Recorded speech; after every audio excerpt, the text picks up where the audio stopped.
ఏ దడ అలాగే ఉంది. అయితే చాలా అన్నయ్య వెళ్ళే చాలా ఈవెంట్స్ నేను చూస్తూ ఉంటాను. అక్కడ డైరెక్టర్స్ కానీ, యాక్టర్స్ కానీ, ప్రొడ్యూసర్స్ కానీ. అయితే ఒకటి ముఖ్యంగా సుమగారికి నేను థ్యాంక్స్ చెప్పాలి. సుమగారు థ్యాంక్ యూ వెరీ మచ్. అన్నయ్య నా ఎదురుగా లేకుండా కొంచెం వెనకాల పెట్టి నన్ను సేవ్ చేశారు. నేను కొంచెం టెన్షన్ లేకుండా మాట్లాడచ్చు. అయితే చాలా చాలా ప్రీ రిలీజ్ ఈవెంట్స్లో డైరెక్టర్స్ కానీ, యాక్టర్స్ కానీ మాట్లాడేటప్పుడు ఏం మాట్లాడాలో తెలియట్లేదు అని అనేవారు. అదేంటి అన్నయ్య ఈవెంట్కి వస్తే ఏం మాట్లాడాలో తెలియకపోవడం ఏంటి, ప్రాక్టీస్ చేస్తే మాట్లాడేవచ్చు కదా అనుకున్నాను. లాస్ట్ 4 రోజుల నుంచి నేను ప్రాక్టీస్ చేసింది ఐపీఎస్ ఐఏఎస్ అయ్యి ఉంటే నిజంగా ఈ పాటి కలెక్టర్ కమిషనర్ అయ్యేవాడిని. అయినా ఇప్పటికీ నాకు వచ్చిన ఫస్ట్ మాట ఏం మాట్లాడాలో తెలియట్లేదు. ఐ థింక్ అది అన్నయ్య ఆరా అలాంటిది. ఎంత ప్రిపేర్ అయినా ఆయన ఎదురుగా ఉన్నప్పుడు నోట్లో నుంచి మాట రాదు. అన్నయ్య మామూలుగా సినిమాలు రిలీజ్ అయిన తర్వాత హిట్ అవుతాయి. నేను ఆనెస్ట్గా చెప్తున్నాను, మా సినిమా ఆల్రెడీ హిట్టే. మీరు ప్రీ రిలీజ్ ఈవెంట్ రావడం మా సినిమా చాలా పెద్ద హిట్.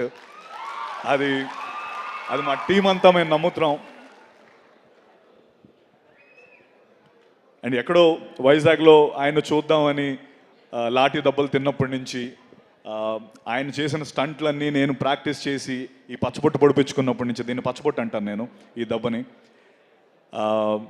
తర్వాత ట్రైనింగ్కి హైదరాబాద్ వచ్చి ఇక్కడ అన్నీ ట్రై చేసుకుంటూ కింద మీద పడుతూ సినిమాల్లోకి ఎలాగైనా ఉండాలని వస్తున్న మా అందరికీ అన్నయ్య ఇప్పుడు యూజువలీ ఎవరెస్ట్ ఎక్కేటప్పుడు చాలామంది ఈ ట్రెక్కర్స్ అందరూ కొంత దూరం వెళ్ళి ఆగిపోతూ ఉంటారు. ఎందుకంటే వాళ్ళకి వెనక్కి వెళ్ళిపోదాం అనుకుంటారు. నిస్పృహ నిరాశతో చాలా టెన్షన్ పడుతూ ఉన్నప్పుడు ఆ శిఖరం పైన ఒక జెండా కనిపించినప్పుడు వాళ్ళందరిలో మళ్ళీ శక్తి పుంజుకొని ముందరికి వెళ్తూ ఉంటారు. అరే ఎవరో అక్కడికి వెళ్ళారు కదా, ఆ జెండా పెట్టారు కదా, దాన్ని చూసి మనం వెళ్దామని మనకు అనిపిస్తూ ఉంటుంది. నాలాంటి కోట్లాది మందికి ఇక్కడికి యాక్టర్స్ కానీ, డైరెక్టర్స్ కానీ, ఫిల్మ్ మేకర్స్గా వచ్చిన అందరికీ ఆ శిఖరం పైన జెండా చిరంజీవి అన్నయ్య.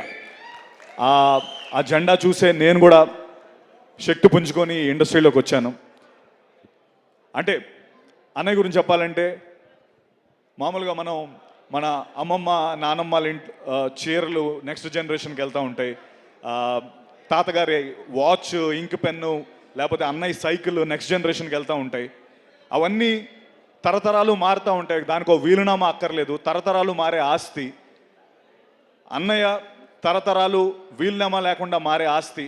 నేను అది నా లైఫ్లో చూశాను. నేను రౌడీ అల్లుడు సినిమా నా ఫస్ట్ సినిమా. తర్వాత మా ఇంట్లో నేను ఠాగూర్ తీసుకెళ్ళాను. మా బుడ్డోడు నిక్కీగాడు నన్ను వాల్టర్ వేరేగా 3 సార్లు పట్టుకెళ్ళాడు. So every generation celebrate this name called Chiranjeevi. And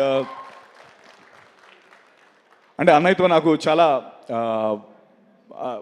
నేను చాలా దగ్గర నుంచి అన్నయ్యని ట్రావెల్ అయ్యాను. అయితే అంటారు కదా, నెవర్ మీట్ యువర్ హీరోస్ అంటారు.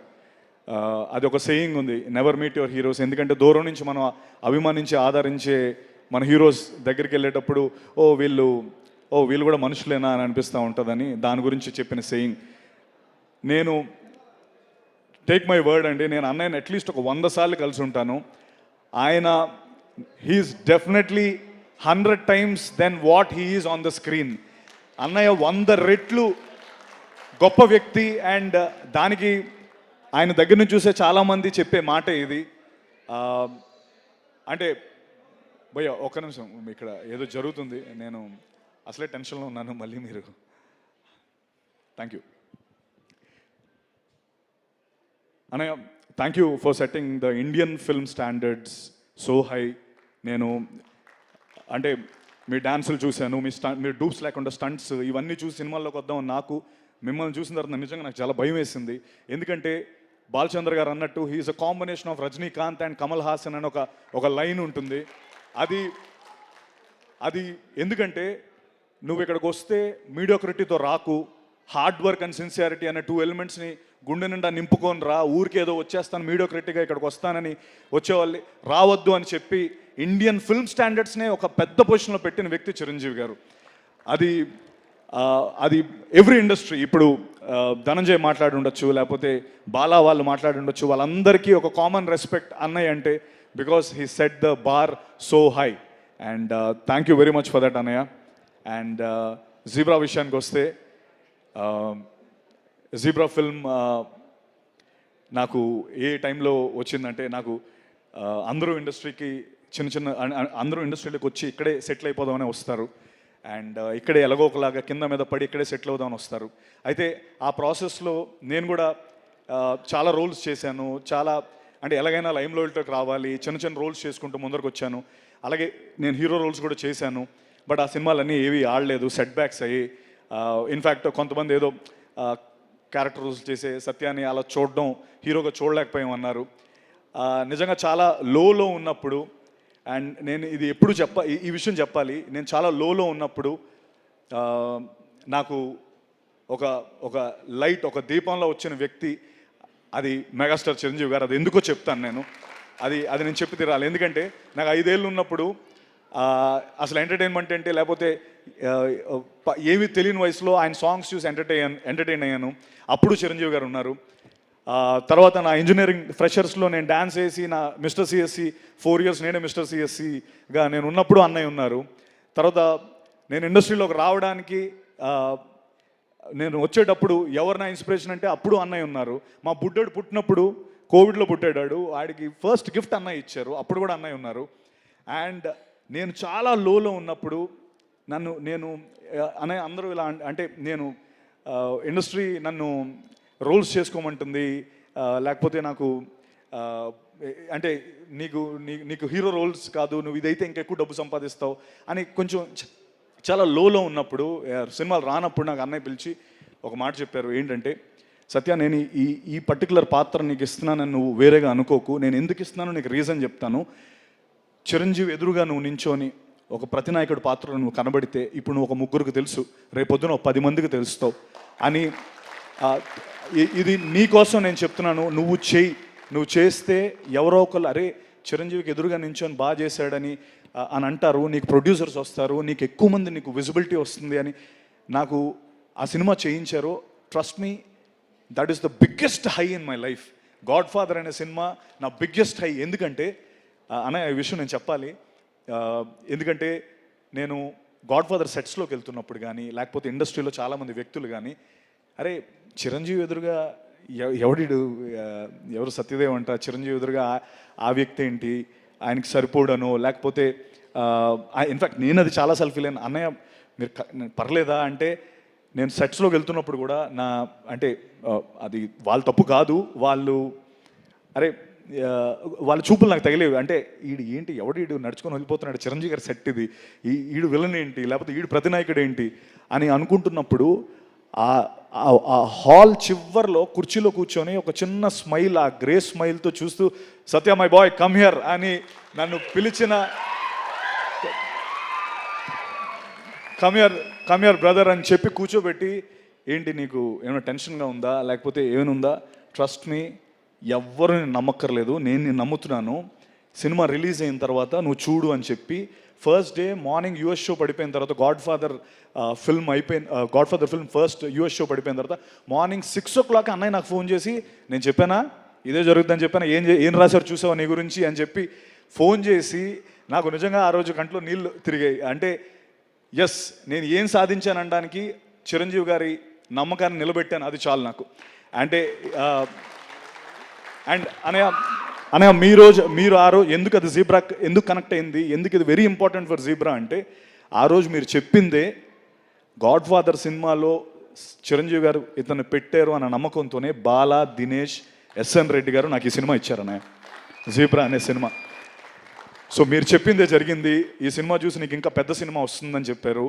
ఇది నా biggest film in my life, my career. ఇంత డబ్బు పెట్టి బాలా, దినేష్ గారు, ఎస్ఎన్ రెడ్డి అన్న ఈ సినిమాకి ఇంత డబ్బు పెట్టి నాకు ఇంత పెద్ద క్యాన్వస్ ఇచ్చారు. ఆ సినిమాకి కూడా అన్నయ్య రావడం, దాన్ని మళ్ళీ ముందు నాకు ఎంకరేజ్మెంట్ ఇవ్వడం, నేను ఇది ఎప్పటికీ మర్చిపోలేను. నేను ఒకటే చెప్తున్నాను మీ అందరికీ, ఈ సినిమా నా డెబ్యూ లాంటిది. ఎందుకంటే ఇప్పటి వరకు నాకు ఇంత కాస్ట్ కానీ, లేకపోతే ఇంత మంచి యాక్టర్స్ కానీ, ఇంతమంది టెక్నీషియన్స్ కానీ, నాకు ఒక డెబ్యూ ఫిల్మ్కి ఓ హీరోకి దొరికేలాంటి అంత మంచి కాస్ట్ దొరికింది, టెక్నీషియన్స్ దొరికారు. అండ్ నేను ఒకటి ప్రామిస్ చేయగలుగుతాను, ఇప్పటి వరకు చేశాను, సెట్ బ్యాక్స్ చూశాను. అండ్ అన్నయ్య ప్రోత్సాహంతో ఈ సినిమా, నేను నిజంగా చెప్తాను, this zebra is dedicated to అన్నయ్య. బికాస్ అన్నయ్య వల్లే నాకు ఈ సినిమా వచ్చింది, అన్నయ్య చెప్పిన మాట వల్లే నాకు ఈ సినిమా వచ్చింది. And thank you. అండ్ నేను చెప్తున్నాను, ఇక్కడ నుంచి నెక్స్ట్ ఫుల్ బాటిల్ అనే సినిమా రాబోతుంది. అందులో నేను ఒక తాగుబోతు క్యారెక్టర్, ఒక ఆటో డ్రైవర్ క్యారెక్టర్ చేశాను. అది కూడా సూపర్ ఎంటర్టైనర్, అది క్రేజీ ఎంటర్టైన్. ఇక్కడ నుంచి ఐ ప్రామిస్ యూ ఒక కొత్త సత్యదేవన్ మీరు చూస్తారు. నేను I'll make sure I'll give you the best films and love you all for always encouraging me and just Bala Dinesh, thank you. ఎంతో దీంతో మీరు మా తెలుగు ల్యాండ్లోకి వచ్చి ఈ సినిమా చేద్దాం అనుకుంటున్నారు. థ్యాంక్ యూ రెడ్ అన్న, థ్యాంక్ యూ వెరీ మచ్. మీ సపోర్ట్ నేను ఎప్పటికీ మర్చిపోలేను. The backbone of the film.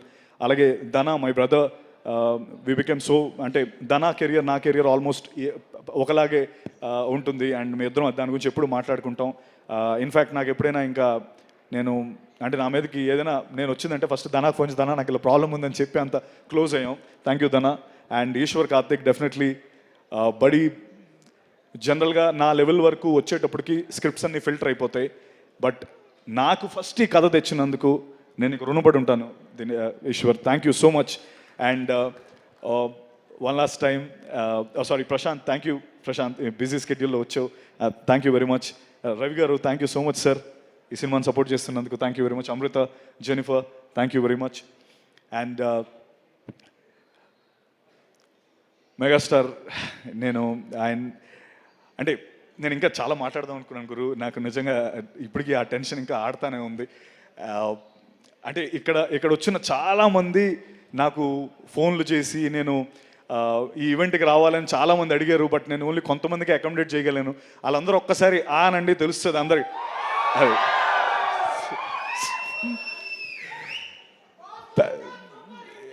Yes, thank you అన్య. I'm always your proud bacha. That's all I can say. Thank you.